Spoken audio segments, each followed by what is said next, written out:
تجتنبوا كبائر ما تنهون عنه نكفر عنكم سيئاتكم وندخلكم مدخلا كريما صدق الله العظيم আল্লাহ পাক বলছেন ইনতাজতানিবু কাবাইরা মা তুনহাউন আমাদেরকে বলছেন যদি তোমরা বড় বড় গুনাহগুলো থেকে বিরত থাকতে পারো কার কথা আরো জোরে বলেন কার কথা আমরা যদি বড় বড় গুনাহগুলো থেকে দূরে থাকতে পারি অর্থাৎ বড় গুনাহগুলো যদি আমরা না করি আল্লাহ বলছেন নুকাফির আনকুম সাইয়্যাতিকুম তাহলে আমি আল্লাহ তোমাদের অন্যান্য ছোট গুনাহগুলি মাফ করে দিব সুবহানাল্লাহ বলেন আমাদের জীবনে গুনাহ আছে না নাই কেউ কি বুকে হাত দিয়ে বলতে পারবেন আমার কোনো গুনাহ নাই কেউ আছে গুনাহ করতে করতে আমরা জুনা হয়ে গেছি আমাদের জীবন গুনাহে ভরা আল্লাহ পাক বলছেন ইনতাজতানিবু কাবাইর যে তোমরা যদি বড় বড় অর্থাৎ কবিরা গুনাহ বলা হয়েছে এখানে বড় গুনাহ বড় বড় গুনাহগুলো যদি তোমরা না করো বড় গুনাহ না করার কারণে তোমাদের জীবনে ঘটে যাওয়া ছোট গুনাহগুলোকে আমি তোমাদের অজান্তে সবগুলো মাফ করে দেব সুবহানাল্লাহ বলেন তারপর বলছে ওয়ানুদখিলকুম মুদখালান কারীমা গুনাহ যে মাফ করে দিব তা নয় তোমাদের জন্য সম্মানজনক একটা জায়গায় আমি তোমাদেরকে প্রবেশ করাবো আর সেই সম্মানজনক জায়গা হচ্ছে জান্নাত সুবহানাল্লাহ বলেন আমরা জান্নাতে যাইতে চাই কি চাই না আমরা আল্লাহর সন্তুষ্টি চাই কি চাই না কারা কারা জান্নাতে যেতেছেন হাত তোলেন বলেন নারায়ে তাকবীর আল্লাহ আমাদের হাতকে কবুল করেন বলেন আমিন আল্লাহ রাব্বুল আলামিন বলেন আমার বান্দারা তোমরা যদি বড় বড় নিষিদ্ধ গুনাহগুলি যদি তোমরা না করো তোমরা ওই গুনাহগুলো থেকে যদি তোমরা বিরত থাকতে পারো আমি রব্বুল আলামিন কথা দিচ্ছি তোমাদের জীবনের ছোট ছোট যত গুনাহগুলো আছে জীবনের ডায়েরি থেকে গুনাহগুলি আমি রব্বুল আলামিন মাফ করে দিব সুবহানাল্লাহ শুধু তাই নয় গুনাহ মাফ করে তোমাকে আমি এভাবে রাখবো না আমি রব্বুল আলামিন কথা দিলাম ও গুনাহ না করার কারণে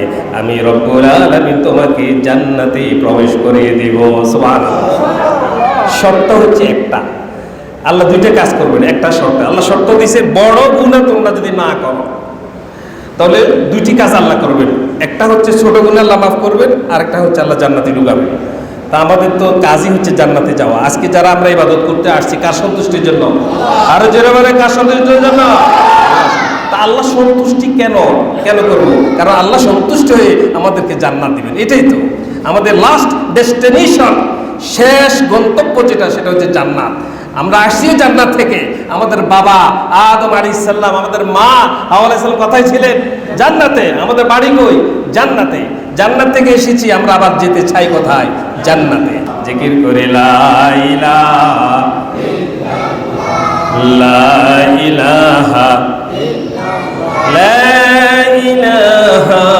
ইল্লাল্লাহ মুহাম্মাদুর রাসূলুল্লাহ সাল্লাল্লাহু এখন আমরা গুনাহটা কি গুনাহটা আমরা একটু জানি গুনাহ শব্দটি আসলে বাংলা ভাষায় ব্যবহৃত হচ্ছে এটা বাংলা শব্দ না এটা ফার্সি শব্দ তাহলে গুনাহ শব্দটি হচ্ছে ফার্সি এর বাংলা কি পাপ বাংলা কি পাপ পাপ আমরা তো গুনাহ বলি বাংলা শব্দের অর্থ বাংলা হচ্ছে এর নাম পাপ আরবিতে বলে মাসিয়া আল ইসমু আল খাতা আল মাসিয়া এগুলো আযযান এগুলো হচ্ছে আরবি শব্দ অর্থাৎ গুনাহ আল্লাহ রাব্বুল আলামিন এবং রাসূল করিম সাল্লাল্লাহু আলাইহি সাল্লাম যা করতে বলেছেন তা না করা যা করতে নিষেধ করেছেন তা করা আল্লাহ আর রাসূল যা করতে বলেছেন তা না করা আর যা করতে নিষেধ করেছেন তা করাকে কি বলে গুনাহ বলে পাপ বলে আল্লাহ বলছে এটা করো আমরা যদি এটা না করি এটাকে পাপ হবে না পাপ সুতরাং এই গুনাহের আবার প্রকার আছে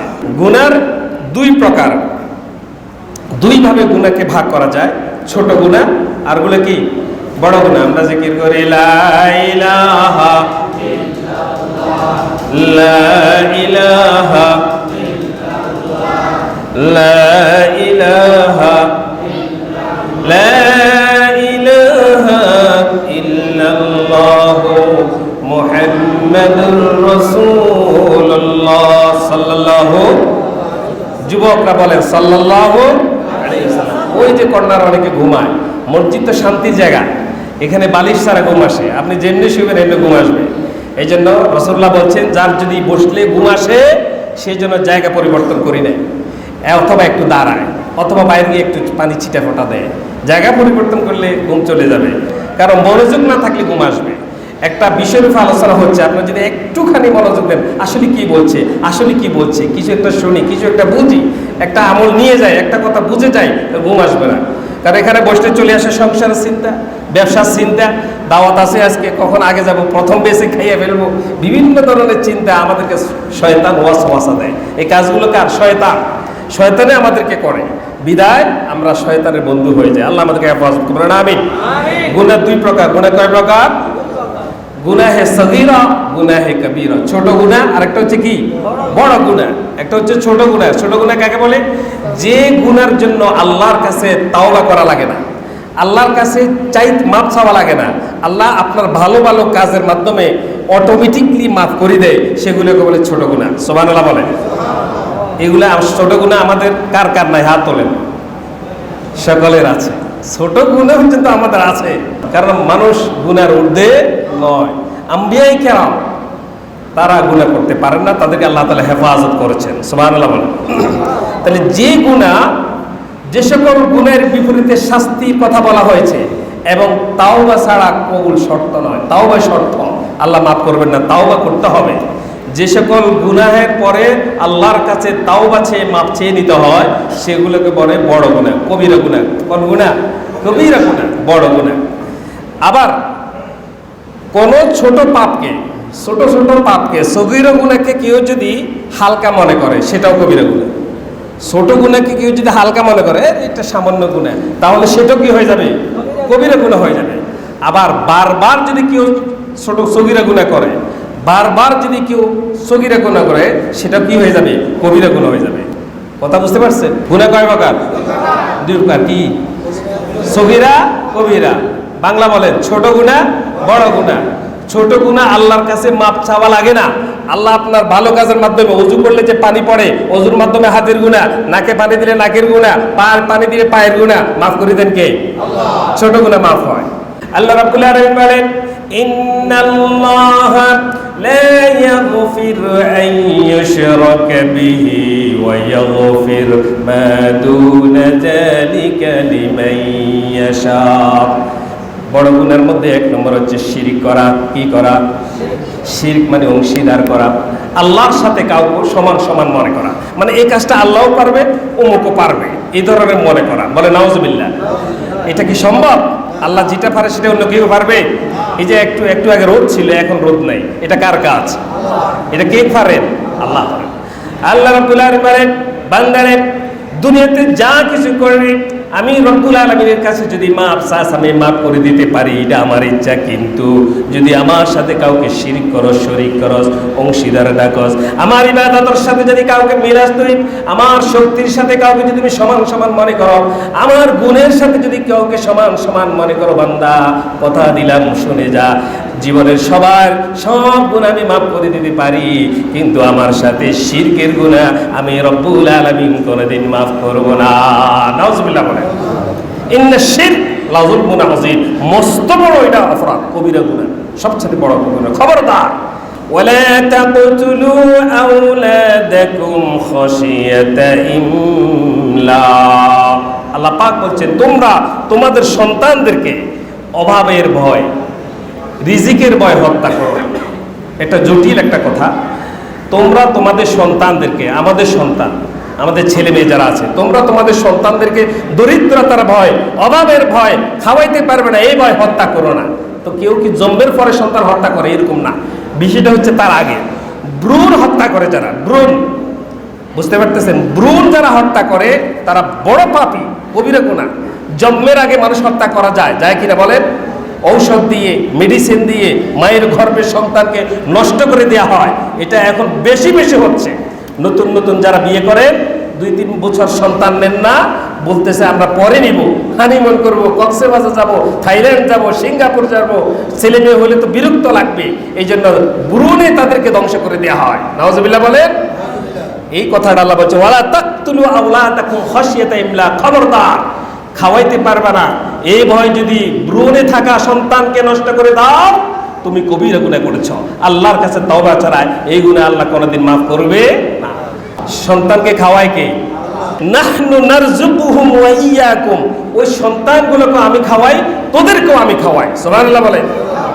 মানুষ জন্মের 50,000 বছর আগে আল্লাহ তার রিজিকের ফয়সালা করে রেখেছেন। বলেন আল্লাহু আকবার। কয় বছর আগে?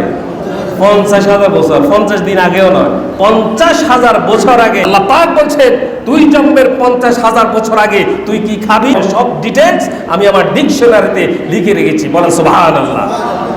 এই জন্য আল্লাহ বলছেন, লা তাকতুলু আওলাদাকুম খাশিয়াতা ইমলাক। খাওয়ানো পরানো অভাবের ভয় যদি সন্তান হত্যা করা হয়, সেটা গুনাহে কবিরা। কোন গুনাহ? বড় গুনাহ। আল্লাহ রাব্বুল আলামিন বলেন, ওয়ালা তাকরাবুজ জিনা ইন্নাহু কানা ফাহিশাতাও ওয়া সাআ সাবিলা। জোরে বলো আল্লাহু আকবার। আমরা জিকির করে লা ইলাহা লা ইলাহা লা ইলাহা ইল্লাল্লাহু মুহাম্মাদুর রাসূলুল্লাহ সাল্লাল্লাহু। আল্লাহ রাব্বুল আলামিন ওয়ালা তাকরাবুজ জিনা, আমার বান্দারা শোনো, তোমরা জিনার নিকটে যেও না। ইন্নাহু কানা ফাহিশাতাও ওয়া সাআ সাবিলা, জিনাটা হচ্ছে বেহায়াপনা, অত্যন্ত খারাপ একটা পথ। বলে নাউজুবিল্লাহ। জিনা কি? বিবাহ বহির্ভূত, বিয়ে ছাড়া অন্য যত পদ্ধতিতে যৌন কাজ করা হয় সবগুলো কি? জিনা। বিয়ে হয়ে গেলে আর কোনো জিনা হবে না। বিবাহ বহির্ভূত অন্য যত রকমের যৌন কাজ সম্পাদন করা হয় সেটার নাম কি? এক কথায় জিনা। আল্লাহ পাক বলছেন ওয়ালা তাকরাবুজ জিনা। আল্লাহ বলছেন লা তাকরাবু মানে তুমি নিকটে যাইও না, করা তো দূরে থাক। আল্লাহ বলছেন জিনার নিকটেও যাইও না। বলে আল্লাহু আকবার। এটা এত বড় পাপ। লা তাকরাবুজ জিনা শব্দের অর্থ হচ্ছে জিনা করা তো দূরে থাক, এটা পরের বিষয়, তুমি জিনার নিকটেও যাইও না। সুবহানাল্লাহ। কেন কেন আমরা প্রশ্ন করব, আল্লাহ কেন যাব না? আল্লাহ বলছেন ইন্নাহু কানা ফাহিশাতাও ওয়া সাআ সাবিলা।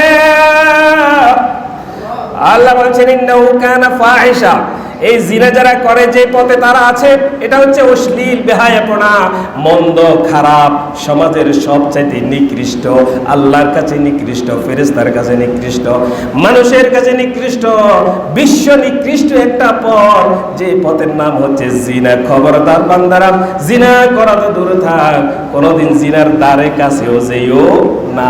আল্লাহ আমাদেরকে হেফাজত করেন, আমিন। রাসূলুল্লাহ সাল্লাল্লাহু আলাইহি ওয়াসাল্লাম কবিরা গুনাহের শর্ট একটা লিস্ট দিয়েছেন, শর্ট লিস্ট। তিনি বলেছেন আশিরকু বিল্লাহ, কবিরা গুনার মধ্যে বড় মস্ত বড় গুনার মধ্যে 1 নম্বর গুনাহ নবীজি বলেছেন আশিরকু বিল্লাহ, আল্লাহর সাথে শিরক করা। বলে নাউজুবিল্লাহ। আল্লাহর সাথে কি করা? শিরক করা। 2 নম্বর বলছেন ওয়াকাতলুন নাফস, মানুষ হত্যা করা। মানুষ কি করা? হত্যা করা। মানুষকে হত্যা করা হয় না? 1000 টাকার জন্য মানুষ মেরে ফেলে, কি আশ্চর্যের বিষয়। অল্প কি সামান্য বিষয় নিয়ে মানুষের কোনো দাম নাই। পশু পাখির অনেক দাম আছে, আজকাল সমাজে মানুষের কোনো দাম আছে? কোনো দাম নাই। রাসূলুল্লাহ বলেছেন ওয়াকাতলুন নাফস, মানুষ হত্যা করা, এটা জঘন্যতম কবিরা গুনাহ। ওয়া উকুকুল ওয়ালিদাইন, বাবা মার অবাধ্য হওয়া, এজন্য এটা হচ্ছে কবিরা গুনাহ। বাবা মার অবাধ্য হওয়া যাবে, শুধুমাত্র যাবে তখন, বাবা মার অবাধ্য হওয়া যাবে কখন? যখন বাবা মা ইসলামের বিরুদ্ধে, কোরআন এবং হাদিসের বিরুদ্ধে, আল্লাহ এবং তার রাসূলের বিরুদ্ধে কিছু করতে বললে এটা করা যাবে না। বাকি সব কিছুতে সেটা যদি শরীয়ত সম্মত হয়, অবশ্যই আপনাকে বাবা মার কথা মানতে হবে। এরপরে বলছেন রাসূলুল্লাহ বলছেন ফাকালা আলা উনাব্বিকুম বিআকবারিল কাবাইর, সাহাবীদেরকে বলছে সাহাবীরা, কবিরা গুনাহগুলোর মধ্যে সবচাইতে বড় যেটা, সেটা কি তোমাদেরকে আমি বলবো? সাহাবীরা বলছে ইয়া রাসূলুল্লাহ আপনি বলুন। নবীজি বলছেন কাউলুজ জুরি আও কাল শাহাদাতুজ জুর, নবীজি বলছেন মিথ্যা কথা বলা এটাও কবিরা গুনাহ। বলেন নাউজুবিল্লাহ। মিথ্যা কথা আমরা কম বলি না, বেশি বলি, বেশি বেশি কথায় কথায় মিথ্যা। মুনাফিকের আলামত কয়টি? কথায় কথায় মিথ্যা বলা এটা কি? মুনাফিক। আমানতের খেয়ানত করা কি? মুনাফিক। এরপরে ওয়াদা করে ভঙ্গ করা কি? মুনাফিক। কথায় কথায় মিথ্যা বলা। আমরা সকাল থেকে আজকের ফজর থেকে পর্যন্ত অনেকেই অজান্তে কত মিথ্যা কথা আমরা বলি নাই? এটা কবিরা গুনাহ। কওলুজ জুর, মিথ্যা কথা বলা। নবীজি বলছেন খবরদার, এটা কবিরা গুনাহ। কওলু শাহাদাতুজ জুর ওয়া ক্বাল শাহাদাতুজ জুর, মিথ্যা সাক্ষী দেওয়াটাও কবিরা গুনাহ। বলে নাউজুবিল্লাহ। মিথ্যা সাক্ষী দিয়া 1 লক্ষ টাকা খাইয়া একটা ভালো মানুষের বিরুদ্ধে গিয়ে আদালতে তারে বলতেছে জি উনি এটা করেছে, আমি সাক্ষী, অথচ সে দেখেও নাই, টাকা খাইছে। এই মিথ্যা সাক্ষী দেওয়াটা কি হয়ে গেছে? গুনাহে কাবীরা, মস্ত বড় অপরাধ। আল্লাহ তাআলা যেন তেনভাবে এটা মাফ করবেন না, কারণ এটা মাফ চেয়ে নিতে হবে। আমার বন্ধুগণ, এগুলো হচ্ছে কবিরা গুনাহ শর্ট লিস্ট। রাসূলুল্লাহ সাল্লাল্লাহু আলাইহি ওয়াসাল্লাম হাদিসে উল্লেখ করেছেন, ইজতানিবুস সাবআল মুবিকাত, তোমরা 60টি দংশাত্মক বড় অপরাধ থেকে বেঁচে থেকো। কয়টি? আরো জোরে বলো, কয়টি? আমার বন্ধুগণ, রাসূলুল্লাহ বলছেন 60টা দংশাত্মক বিষয় থেকে তোমরা দূরে থাকো। নাম্বার 1, আশরিক বিল্লাহ, আল্লাহর সাথে কাউকে শরীক করা যাবে। এরপরে ওয়াসসিহরু, জাদু টোনা করা, ব্ল্যাক ম্যাজিক। গত জুমাতে আমি আলোচনা করছি, এটা ব্ল্যাক ম্যাজিক, জাদু করা, এটা বহু প্রচলিত। এখন তো বিশ্বের ওই যে খেলার মধ্যে বড় জাদুঘর আসি গেছে, আপনারা দেখতেছেন, ভবিষ্যৎবাণী দেয়। সমস্ত কুফর, এগুলো বিশ্বাস করা ঈমান চলে যাবে, খবরদার। এগুলোর পিছনে ঘুরাও যাবে না, এগুলা নিষেধ। ওয়াসসিহরু, জাদু করা। ওয়া কতলুন নাফস আল্লাতী হারামাল্লাহু ইল্লা বিল হক, আল্লাহ যাকে হত্যা করতে নিষেধ করেছেন তাকে হত্যা করা, এটা থেকে দূরে থাকতে হবে। আকলুর রিবা, সুদ খাওয়া। সুদ তো আমরা খাই না। সুদ কি আমরা খাই? সুদ তো আমরা সবচাইতে বেশি। এটা হচ্ছে জঘন্যতম একটি কাজ, সুদ খাওয়া। মায়ের সাথে জিনা করা সমতুল্য। বলে নাউজুবিল্লাহ। সুদের 70টা গুনাহ আছে, তোর মধ্যে সবচাইতে ছোট গুনাহ হচ্ছে নিজের মায়ের সাথে জিনা করা। জোরে বলে নাউজুবিল্লাহ। আস্তাগফিরুল্লাহ। খবরদার, সুদ তো খাওয়া যাবে না, সাক্ষী দেওয়া যাবে না, লিখাও যাবে না। টাকা দেওয়া নেওয়া, সাক্ষী থাকা, সবাই সমান অপরাধী। আল্লাহ আমাদেরকে হেফাজত করুন, বলেন আমিন। এরপর বলছো আকলু মাল আল ইয়াতীম, এতিমের সম্পদ আত্মসাৎ করা যাবে না, কবিরা গুনাহ। নবীজি বলছেন ওয়াতাওয়াল্লি ইয়াউমাজ জাহফি, যুদ্ধের ময়দান থেকে পালিয়ে যাওয়া যাবে না। যদি কাফেরদের সাথে কোনোদিন যুদ্ধ লেগে যায়, মুসলমানদের সাথে যদি কোনোদিন কাফেরের সাথে যুদ্ধ যদি লেগে যায়, মুসলমানরা জিহাদের ময়দানে গিয়ে আবার যদি বলে বাবা আমার দরকার নাই, আমি বাঁচতে চাই, সে যদি পিছনে পালিয়ে যায়, তাহলে সে গুনাহি কবিরা করেছে, এটা করা যাবে না। এরপরে বলছে ওয়াকাসফু মুহসানাতিল মুমিনাতিল গাফিলাত, সতী ভালো নারীর বিরুদ্ধে অপবাদ দেওয়া। যে মহিলা তার পাশের বাড়িতে সে ভালো মহিলা, কিন্তু হিংসার বশবর্তী হয়, তার বিরুদ্ধে পোস্ট মেরে দিলেন, সে একজন খারাপ মহিলা, বাজে মন্তব্য করলেন, রিপোর্ট দিলেন এই মহিলার বিরুদ্ধে, যার সতীত্বের উপর আপনি কালো চিহ্ন বসাই দিলেন, এটা গুনাহে কবিরা, এটা করা যাবে না। 7টা জিনিস রাসূলুল্লাহ বলছে, 7টি জিনিস থেকে তুমি যদি দূরে থাকো, তাহলে আল্লাহ রাব্বুল আলামিন আমাদের ছোট ছোট যত অপরাধ আছে সেগুলো আমাদের অজান্তেই আল্লাহ মাফ করে দিবেন। সুবহানাল্লাহ বলে। মানুষ গুনাহ করবে, শয়তান মানুষকে ওয়াসওয়াসা দেয়, মানুষ তখন গুনাহ করে। আল্লাহ পাক বলছেন বান্দা হতাশ হবি না, তুই যখন গুনাহ করবি, লা তাকনাতু মির রাহমাতিল্লাহ, তুই যখন গুনাহ করবি হতাশ হবি না। আমি রব্বুল আলামিনের কাছে তুই যদি তাওবা করস, আমি রব্বুল আলামিন জীবনের গুনাহগুলি মাফ করে দিব। সুবহানাল্লাহ। গুনাহ করে শয়তানে, আমরা করি ফেলি, তার মাফের দরজা তো খোলা আছে, কিন্তু আমরা মাফ চাই না। অসংখ্য গুনাহ আছে, মনেও করি না। মুনাজাত বললে আল্লাহুম্মা আমিন, রব্বানা আতিনা ফিদ দুনিয়া হাসানাহ ওয়া ফিল আখিরাতি হাসানাহ বিরহমাতিকা ইয়া আরহাম। শেষ। এই মুনাজাত যে কত বড় জিনিস, আল্লাহর কাছে চাইবো, কি চাইবো এটা আমরা মন থেকে বাইর করি না। মুনাজাত বললে চোখ থেকে পানি আসে না, কারণ আমরা সব নেককার বান্দা, আমরা সব জান্নাত থেকে পালিয়ে এসেছি, জান্নাতের লিস্টে হয়ে গেছি মনে হচ্ছে। আমাদের জীবনে এত গুনাহ, মুনাজাতে চোখ থেকে পানি আসে না, কারণ শয়তান চোখের পানি পর্যন্ত চুষে খেয়ে ফেলেছে। মুনাজাতে নবীজি বলছে, তোমার কান্না যদি না আসে, কান্নার ভাব করো, তারপর আল্লাহ তোমাকে মাফ করে দিবে। সুবহানাল্লাহ বলেন। আল্লাহ তাআলা আমাদের জীবনের সমস্ত গুনাহগুলি মাফ করে দিন, বলেন আমিন। সুবহানাকাল্লাহুম্মা ওয়া বিহামদিকা আশহাদু আল্লা ইলাহা ইল্লা আনতা আস্তাগফিরুকা ওয়া আতুবু ইলাইক।